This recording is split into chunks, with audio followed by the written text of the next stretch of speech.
Assalamualaikum warahmatullahi wabarakatuh. Perkenalkan, nama saya Susmi Juwita dari Prodi Pendidikan Non-Formal, Fakultas Keguruan dan Ilmu Pendidikan. Dan saya Elva Gustina. Pada video ini kami akan membahas tentang mobilitas sosial dalam memenuhi tugas mata kuliah Sosiologi dan Antropologi Pendidikan dengan dosen pengampu Bapak Dr. Muhammad Ilham Abdullah MPD. Pengertian mobilitas sosial. Secara umum, pengertian mobilitas sosial merupakan adanya perubahan kedudukan warga masyarakat di dalam sebuah kelas sosial yang satu ke kelas sosial yang lainnya. Pengertian mobilitas sosial berarti perpindahan individu, keluarga, atau kelompok melalui sistem hierarki atau stratifikasi sosial. Bentuk mobilitas sosial. Pada dasarnya, bentuk mobilitas sosial dibagi menjadi tiga, yaitu mobilitas sosial vertikal, mobilitas sosial horizontal, dan mobilitas antargenerasi.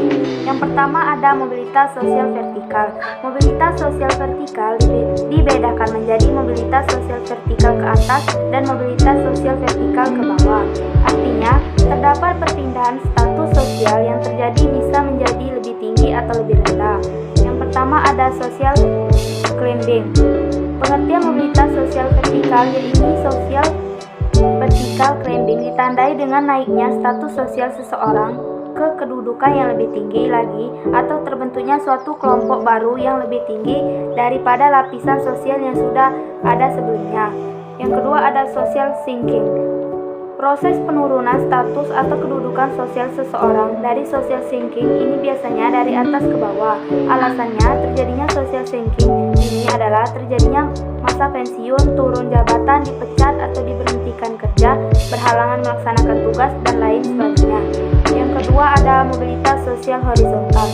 Mobilitas sosial horizontal adalah perpindahan status sosial yang dialami seseorang atau suatu kelompok tidak akan mengubah derajat sosialnya atau akan tetapi sejajar seperti sebelumnya. Biasanya hal ini terjadi pada perpindahan warga negara, pindah lokasi penugasan tanpa mengubah jabatan, dan lain sebagainya. Yang ketiga ada mobilitas antargenerasi. Mobilitas sosial ketiga yang bisa terjadi adalah pengertian mobilitas sosial karena terjadinya atau adanya perubahan kedudukan sosial yang berbeda pada individu dan kelompok dalam dua generasi yang berbeda. Ada dua jenis mobilitas antargenerasi. Yang pertama ada mobilitas intergenerasi. Mobilitas intergenerasi merupakan perubahan status sosial yang terjadi di antara beberapa generasi, mulai dari kakek, neneknya hingga ke cucu-cucunya. Yang kedua ada mobilitas intergenerasi.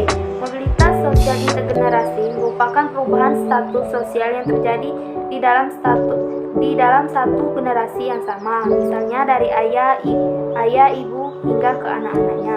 Faktor-faktor pendorong mobilitas sosial. Yang kesatu, faktor struktural. Faktor struktural pada mobilitas sosial ini berkaitan dengan kesempatan seseorang untuk dapat menempati sebuah kedudukan serta kemudahan untuk memperolehnya.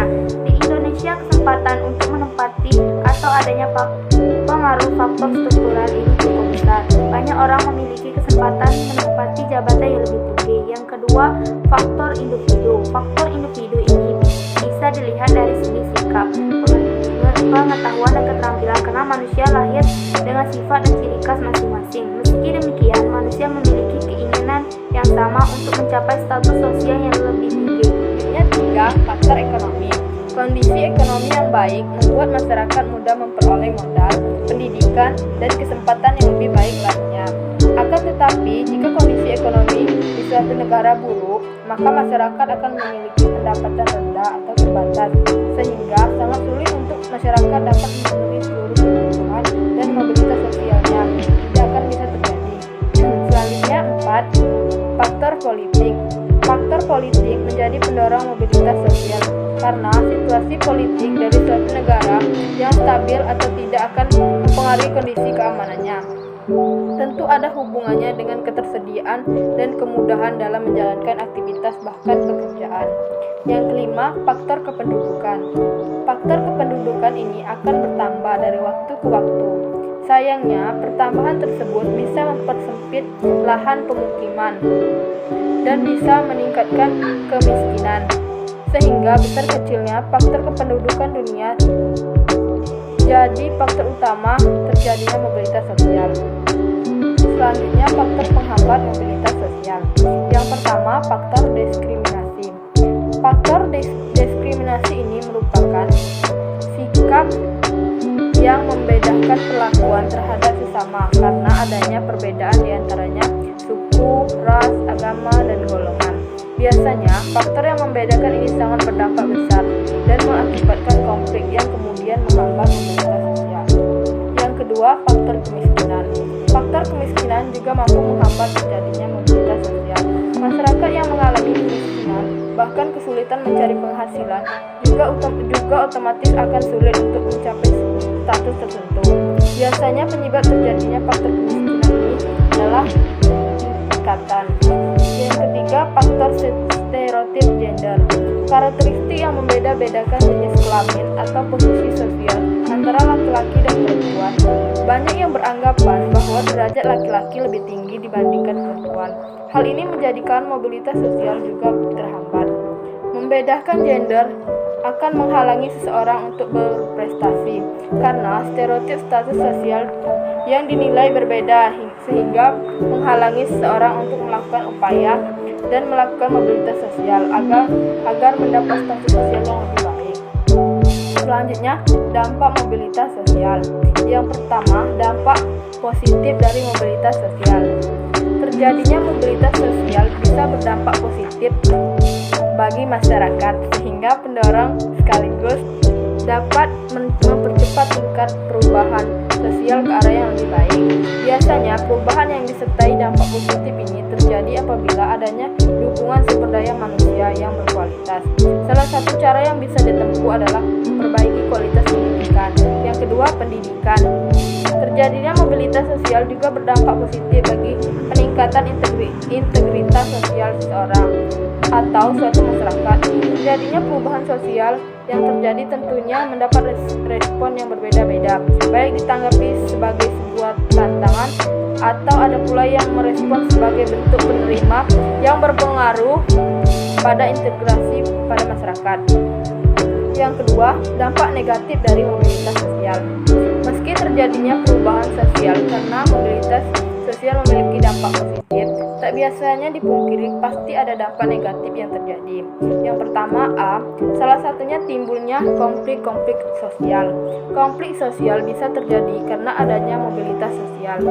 Ketika salah satu perjuangan seseorang atau kelompok mendapatkan posisi yang lebih tinggi, memunculkan persaingan yang berujung konflik. Yang kedua, dampak lainnya adalah risiko terjadinya gangguan psikologis.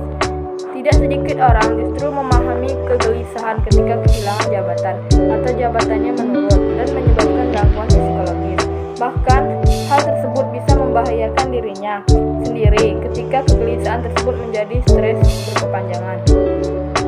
Yang kedua, selanjutnya, contoh mobilitas sosial.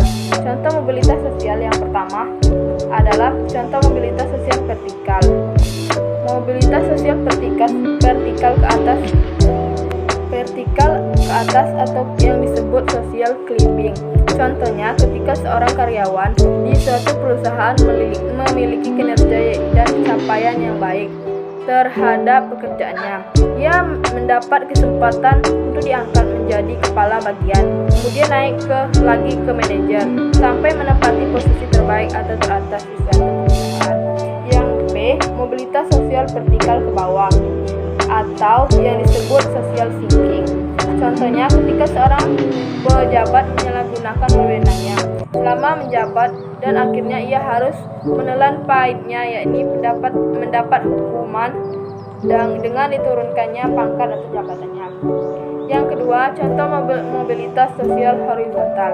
Contoh dari mobilitas sosial horizontal ini misalnya seorang kepala dinas dimutasi ke dinas lainnya untuk menempati jabatan yang sama, yakni sama-sama kepala dinas. Selanjutnya yang ketiga, contoh mobilitas sosial antar generasi.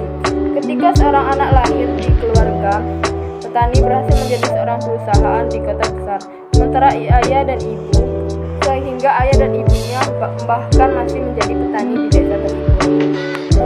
Baiklah, itu saja penyampaian materi dari kami. Kami akhiri. Wassalamualaikum warahmatullahi wabarakatuh.